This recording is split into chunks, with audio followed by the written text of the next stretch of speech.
Assalamualaikum warahmatullahi wabarakatuh. Kenalkan, nama saya Al-Aziz Sofyandi dari Prodi Komunikasi Penyiaran Islam Universitas Muhammadiyah Mataram.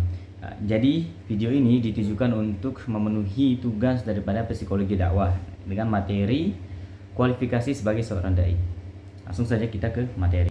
Jadi ada beberapa hal di dalam kualifikasi sebagai seorang dai. Yang pertama adalah percaya pada mabda Islam, bahwa Islam adalah din yang diridhoi Allah Subhanahu wa taala dan sesuai dengan fitrah manusia, bahwa mabda Islam adalah solusi dari segenap problematika manusia dan bila ditegakkan akan membawa rahmat bagi semua. Terus bahwa mabda selain Islam batil adanya, dan bahwa mendakwahkan mabda Islam hingga tegak di seantero dunia adalah perbuatan mulia dan kewajiban utama. Yang kedua ialah berani dan tegas. Yang pertama, berani karena benar. Keberanian para pejuang kebatilan lebih berhak dimiliki oleh para dai. Yang kedua ialah cukuplah Allah sebagai pelindung dan penolong. Dialah sebaik-baik pelindung dan penolong. Lalu yang ketiga ialah serius dan sungguh-sungguh. Dakwah adalah pekerjaan yang sangat serius, karenanya diperlukan kesungguh-sungguhan. Dakwah menentukan tegak tidaknya Islam. Dakwah menentukan mulia tidaknya umat Islam. Dan dakwah Islam menentukan selamat tidaknya hidup kita di dunia dan akhirat. Maka dakwah harus dihadapi sebagai persoalan hidup atau mati. Lalu yang keempat ialah sabar dan teguh jiwa.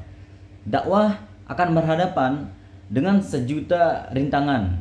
Seorang dai harus sabar dan teguh jiwa untuk menghadapi semua orang yang ingin menghancurkan Islam saja melakukannya dengan penuh kesabaran. Masa kita tidak?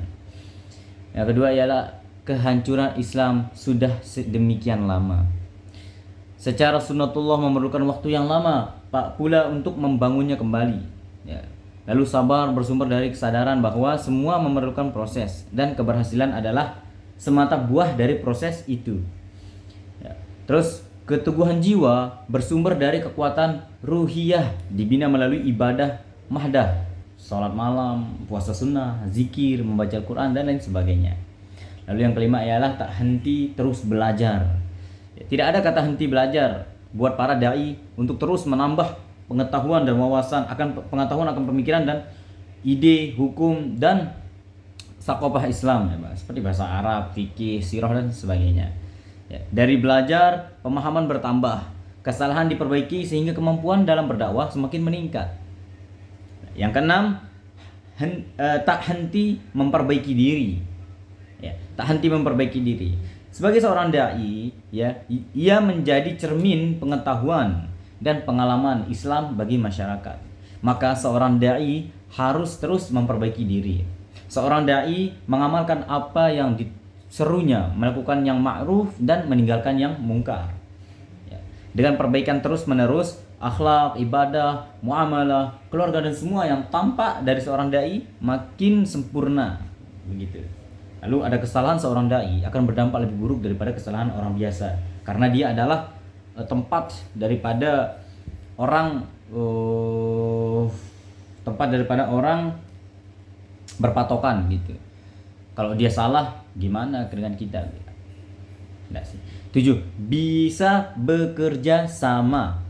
Dakwah bagi tegaknya mabda Islam harus dilakukan secara berjamaah. Tidak bisa sendirian. Membangun rumah saja perlu banyak orang, apalagi membangun rumah umat. Seorang dai harus bisa bekerja sama, terutama dengan sesama anggota jamaah dakwah. Keseriusan, kesungguh-sungguhan, kesabaran, sikap istiqomah dalam berdakwah, serta upaya perbaikan dan pembelajaran terus-menerus lebih mudah dilakukan dalam jamaah. Dan Nabi adalah teladan para dai. Dan Nabi adalah dai yang mulia. Dalam dirinya terkandung semua karakter utama para dai. Para dai sekarang harus mengaca kepada Nabi Muhammad SAW, karena dialah teladan utama.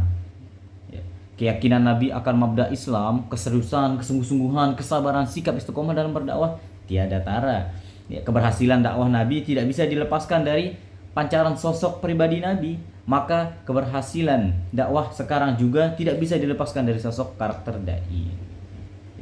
Lalu bagaimana derajat dai di sisi Allah? Imam Al-Hasan Al-Basri menyebut para dai yang mulia sebagai Habibullah, kekasih Allah, Waliullah, wali Allah, Safwatullah, pilihan Allah, Khairatullah, pilihan Allah, Khalifullah, wakil Allah. Ya. Dan kita berdoa, ya Allah, karuniakanlah dari sisimu karakter-karakter mulia seorang dai agar kami dapat mengemban risalahmu ini dengan sebaik-baiknya bagi tegaknya kembali izzul Islam wal muslimin. Amin, amin, insyaallah.